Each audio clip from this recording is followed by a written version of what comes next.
16 de diciembre. San Eusebio, obispo y mártir, años 286 a 371. En tiempos de San Atanasio, invencible defensor de la divinidad de Jesucristo contra los herejes arrianos, la providencia suscitó también para consuelo de la Iglesia al célebre obispo de Vercelli, San Eusebio.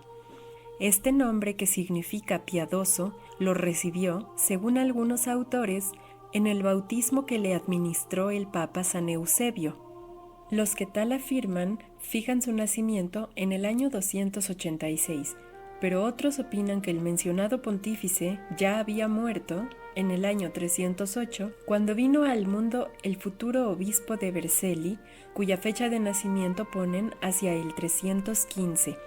De su existencia solo dos fechas son ciertas: la de 328, en que fue enviado a desempeñar una misión en Egipto, y la de 371, en que Eusebio falleció siendo ya de edad muy avanzada. Había nacido en Cerdeña. Desde pequeñito, Restituta, su madre, encaminóle por la senda del bien y encendió en su corazón la lumbre de la cristiana piedad. La historia de su vida calla cuanto hizo antes de los 25 años, pero cuando uno ha mamado con la leche el pan sustancial de la divina palabra, es de suponer que haya conseguido vigor y fortaleza para despreciar el mundo y vivir según Dios. Pocos años contaba Eusebio cuando tuvo el sentimiento de perder a su noble y virtuoso padre. Consolóle de tan terrible golpe lo que había aprendido en el regazo materno, a saber que en el mundo tenía dos padres, el autor de su vida corporal y el Papa, Padre común de todos los cristianos.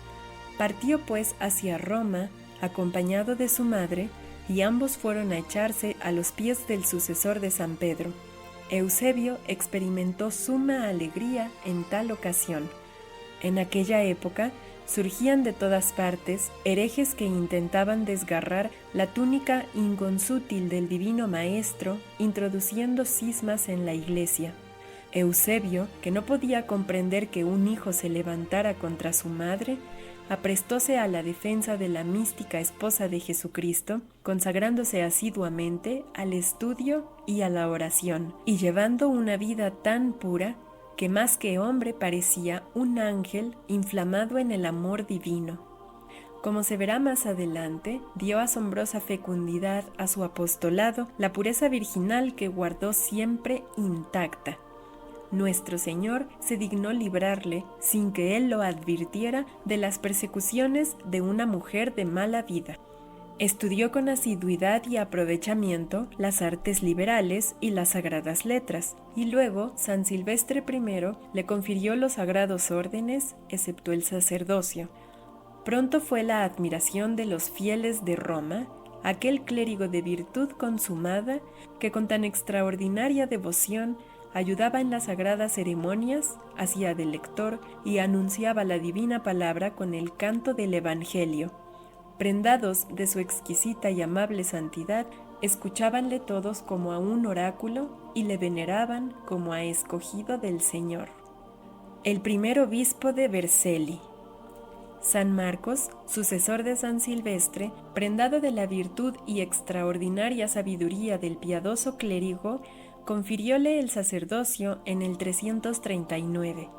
La muerte impidió al santo pontífice ver realizadas las esperanzas que en su diácono había fundado. Estaba reservado al pontífice San Julio I ser testigo de las tareas apostólicas de Eusebio. Ya por aquel tiempo empezaba a sonar el nombre de Arrio, que más tarde había de ser pronunciado con estremecimientos de horror. El infame heresiarca iba propagando sus abominables doctrinas entre la gente amiga de novedades peligrosas. Arrio profería a la faz del orbe que Jesús no era Dios. La herejía se propagó como un incendio y Vercelli, ciudad del Piamonte, era presa de la furia de los herejes. Tratábase por tanto de poner dique al torrente devastador por medio de un varón verdaderamente apostólico que contuviera y destruyera error tan pernicioso. El sumo pontífice designó a Eusebio para la difícil misión. Los cristianos de Vercelli, fieles a sus creencias, conocieron muy pronto la santidad del enviado pontificio. Desearon tenerlo por obispo y así se lo pidieron al Papa. Su solicitud fue acogida benignamente y el 15 de diciembre del 340, la entonces populosa ciudad piamontesa lo aclamaba por pastor. Eusebio se sentía con ánimos para el combate. Conocedores sus adversarios del ardor que le caracterizaba, cerráronle las puertas de la iglesia principal, pero Dios deshizo sus planes y las puertas se abrieron al impulso de una mano invisible y el santo prelado entró en el templo sin que hombres ni demonios pudieran impedírselo. Era su primera victoria contra los disidentes. Un seminario modelo. La conducta del nuevo obispo demostró con cuánta razón se le había juzgado apto para gobernar aquella afligida iglesia. Habíase propuesto como único fin el cumplimiento de la voluntad de Dios, y conocida ésta, nada ni nadie era capaz de hacerle retroceder. Llegó a tal grado de santidad que los ángeles le cercaban mientras celebraba el santo sacrificio y lo acompañaban con suavísimas armonías. El agua con que se purificaba después de la Sagrada Comunión sirvió muchas veces, según afirman sus contemporáneos, para curar toda suerte de enfermedades. Eusebio, inspirado por lo que había visto en Egipto cuando fuera delegado allá en 328, fundó en su propio palacio episcopal un seminario para jóvenes clérigos cuya piedad y santa vida le eran manifiestas. Dios bendijo aquella obra y no tardaron sus discípulos en ocupar sedes episcopales. En Occidente fue el primero que hermanó la vida monástica con la clerical, ejemplo que inspiró a San Agustín la regla por la que durante tantos siglos se han hecho célebres multitud de comunidades apostólicas. Los discípulos de Eusebio, aunque vivían en Vercelli, llevaban vida tan retirada como la de los monjes del desierto. Las oraciones del santo obispo y de sus clérigos atraían numerosas vocaciones, y los sacerdotes de la población se decidieron a imitarlos, de suerte que sin dejar de velar con solicitud por las almas confiadas a su ministerio, vivían en comunidad y eran dechados de virtudes religiosas y apostólicas. San Ambrosio, admirador de Eusebio y de su seminario, escribía: «Es admirable ver cómo en su iglesia ha hecho monjes a los que hiciera clérigos y de qué manera ha sabido aunar el ejercicio de las funciones sacerdotales con las observancias de la vida religiosa, de modo que en unos mismos hombres se puede contemplar a la vez la abnegación monástica y el celo del ministerio.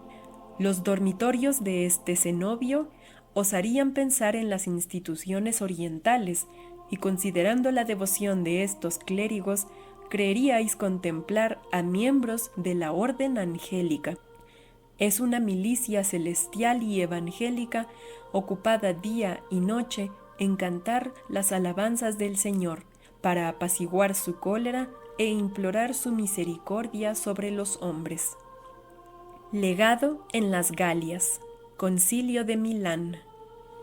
Con esta vida de recogimiento y oración se preparaba nuestro santo a los combates en que muy pronto había de entrar en defensa de la fe católica. Llegó el año 354. Ocupaba el trono pontificio el Papa Liberio. So pretexto de impugnar al gran Atanasio, combatíase la doctrina de la Iglesia por toda clase de sectarios, en vista de lo cual Liberio envió legados a las Galias a fin de obtener del emperador Constancio favor para reunir un concilio en Milán. Y conocedor del celo del obispo de Vercelli, le escribió para que se juntase con Lucifer, obispo de Cagliari, y con Pancracio e Hilario, diáconos de la Iglesia de Roma. Llegados a las Galias, acudieron los comisionados a entrevistarse con el emperador, que a la sazón se hallaba en Arles, y expusiéronle puntualmente los deseos del sumo pontífice. Recibiólos Constancio amablemente y les concedió cuanto pedían. Los arrianos, temerosos de que pudieran peligrar los intereses de su secta por el alcance de aquellas concesiones, dieron en halagar al emperador a fin de ganarlo para su causa. En su inicuo afán no titubearon en rebajarse hasta el punto de darle los títulos de Eterno y Señor del mundo, ellos que precisamente negaban a Cristo el título de su divinidad. Celebróse al año siguiente el Concilio de Milán, en el que por desgracia dominaron los arrianos y el emperador. Las tropas custodiaban las puertas del edificio en provecho de los que pensaban como ellos. El obispo de Vercelli se dio cuenta de que ningún fruto habría de resultar de aquella asamblea y al principio se negó a asistir, mas luego, a instancias de los demás legados del Papa y del mismo emperador, acabó por ceder. Los herejes llevaban bien concertado su plan de ataque, pero Eusebio no se dejó sorprender. «Haré cuanto queráis», dijo a sus adversarios, «pero ante todo deseo saber cuál es vuestra fe. He aquí el símbolo de Nicea. Si no lo suscribís, me retiro». El obispo de Milán accedió enseguida a su demanda, pero Valente de Murso le arrebató de las manos el pergamino y la pluma con que se disponía a firmar y levantó precipitadamente la sesión. El emperador reunió entonces la asamblea en su palacio, presidióla en persona, mas aunque empleó toda clase de astucias para vencer la firmeza de Eusebio y de los otros legados, estos no se dejaron seducir. Furioso Constancio ante este fracaso, los entregó a los herejes. Destierro de Eusebio. Eusebio, después de ser maltratado y azotado, se vio desterrado a Escitópolis de Frigia, pero aún en medio de los tormentos no cesó de bendecir al Divino Maestro, y como los apóstoles se regocijaba al poder sufrir algo por su causa. Soportó el destierro, dice el breviario, como una carga de su ministerio. Un cristiano llamado José le hospedó en su casa, a donde fueron a visitarle San Epifanio y varios clérigos. Súpolo Petrófilo, obispo de la ciudad y uno de los más terribles jefes arrianos, y mandó prender al noble perseguido. Los verdugos que le apresaron tratáronle cruelmente y le encerraron en un aposento tan bajo que no se podía estar de pie en él. Para ver si le rendían, maltratábanle continuamente. Le arrastraron medio desnudo por el suelo, le hicieron bajar cabeza abajo una altísima escalera y le molieron a golpes. Nunca dejó oír una sola palabra de queja. Imaginó Petrófilo que quizá doblegaría a Eusebio convidándole a sentarse a su propia mesa, pero el santo desterrado rehusó la hipócrita invitación y prefirió estarse varios días sin probar alimento alguno. Por entonces envió al indigno obispo un acta de protesta con esta dedicatoria: Eusebio, siervo de Dios, y los demás siervos que padecen conmigo por la fe, a Petrófilo, el carcelero, y a los suyos. Después de relatar brevemente sus padecimientos y de afirmar una vez más la divinidad de Jesucristo, declara a Petrófilo y a sus cómplices que no tomará alimento alguno mientras no le prometan por escrito que dejarán a sus hermanos que le visiten y le lleven lo necesario. Si no, añade, seréis culpables de mi muerte, y toda la Iglesia sabrá lo que los arrianos hacéis padecer a los católicos. Te conjuro, a ti, que lees esta carta, por el Padre, el Hijo y el Espíritu Santo, que no la destruyas, sino que la des a leer a los demás. Después de haber pasado 4 días sin tomar ninguna clase de alimento, logró el santo obispo de Vercelli volver a su alojamiento, al que fue acompañado por el pueblo, que iluminó con antorchas su casa. Pero los arrianos, no contentos con lo que le habían hecho sufrir durante su prisión, volvieron al cabo de un mes a su morada y después de azotarle con varas, sepultáronle de nuevo en un estrechísimo calabozo juntamente con un sacerdote llamado Tegrín. El lugar de su destierro fue cambiado con frecuencia, y tan pronto era conducido a Capadocia como llevado a Egipto, sin que en todas las penalidades que sus enemigos le hicieron sufrir se doliese de otra cosa que de tener huérfana a su diócesis. Para suplir su ausencia, se comunicaba frecuentemente con ella por medio de cartas, las cuales hacía a veces extensivas a todas las iglesias de Italia y por las que exhortaba a los fieles a permanecer firmes en medio de las contradicciones que les suscitaba la herejía. Al fin, tras tormentos inauditos, soportados con inalterable paciencia y santa alegría, el obispo de Vercelli recobró la libertad, pues habiendo muerto Constancio, Juliano el Apóstata, sucesor de aquel, levantó el destierro en el año 361 a todos los obispos que lo padecían, a reserva de perseguir a la Iglesia usando de medios menos violentos, aunque con hipocresía aún mayor. Visita las iglesias de Oriente y vuelve a su ciudad episcopal. Los crueles y bárbaros sufrimientos que soportó el obispo de Vercelli no pudieron abatir su esforzado ánimo. Al contrario, su alma se sentía aún más vigorosa y más dispuesta a los grandes combates. Su amor a la Iglesia era más ardiente y su celo de las almas mayor que nunca. Antes de regresar a su diócesis, fue Eusebio a encender de nuevo en las iglesias de Oriente la antorcha de la fe apagada por las herejías. Visitó en primer lugar Alejandría, donde tuvo la dicha de abrazar al gran San Atanasio. Concertado con él, reunió un concilio en aquella ciudad en el año 362. La docta asamblea le encargó que recorriera las principales ciudades de Oriente para volver al seno de la Iglesia a todos los que de ella se habían apartado por temor a las persecuciones. Recorrió pues el Oriente promulgando a su paso las misericordiosas providencias del concilio alejandrino para con los obispos semiarrianos. El resultado que obtuvo en su santa misión fue extraordinario, pues su palabra persuasiva, fecundada por la divina gracia, atraía así los corazones, y no pasó mucho tiempo sin que aquellas ovejas descarriadas retornaran contritas al redil del buen pastor. El biógrafo de San Basilio nos describe como sigue este periodo de la vida de San Eusebio de Vercelli.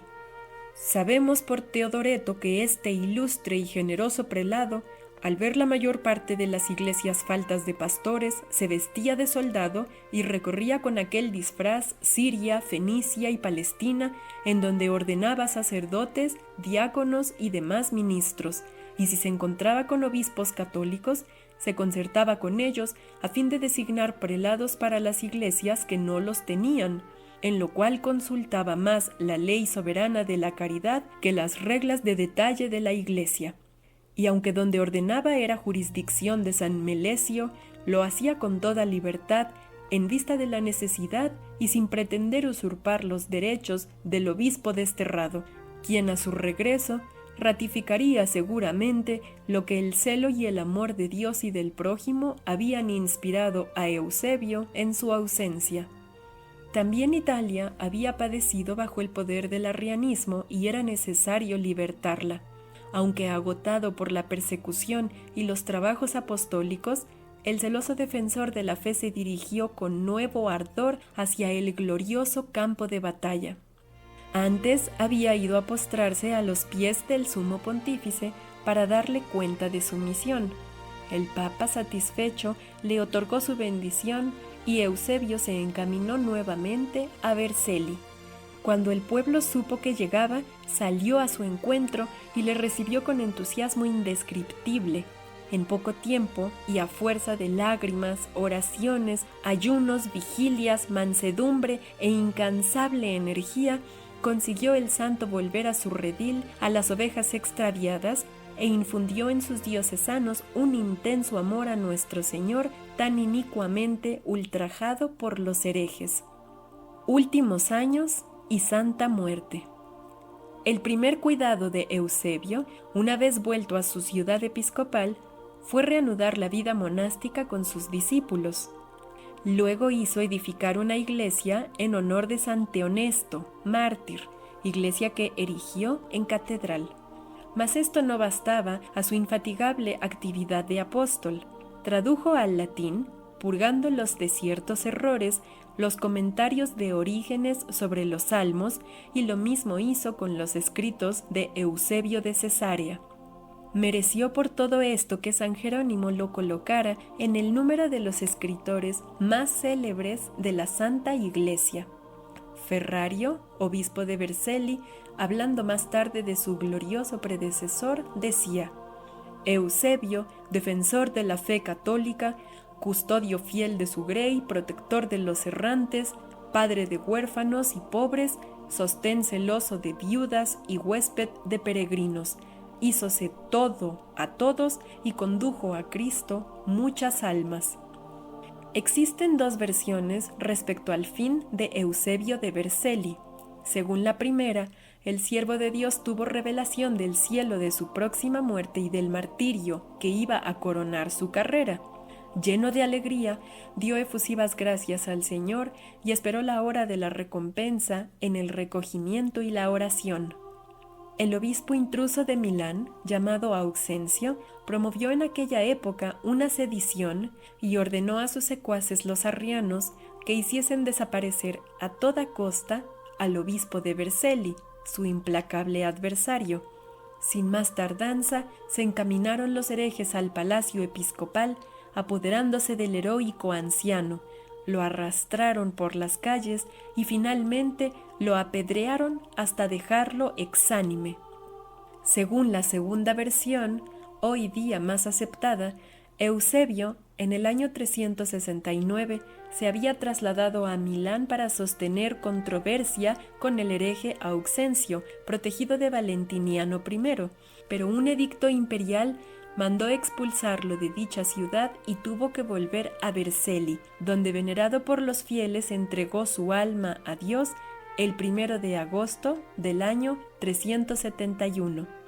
La primera versión parece más conforme con el título de mártir que la Iglesia da a San Eusebio, pero también sabemos que la Iglesia confiere este título a otros confesores de Cristo que padecieron por la fe sin hallar la muerte en el tormento.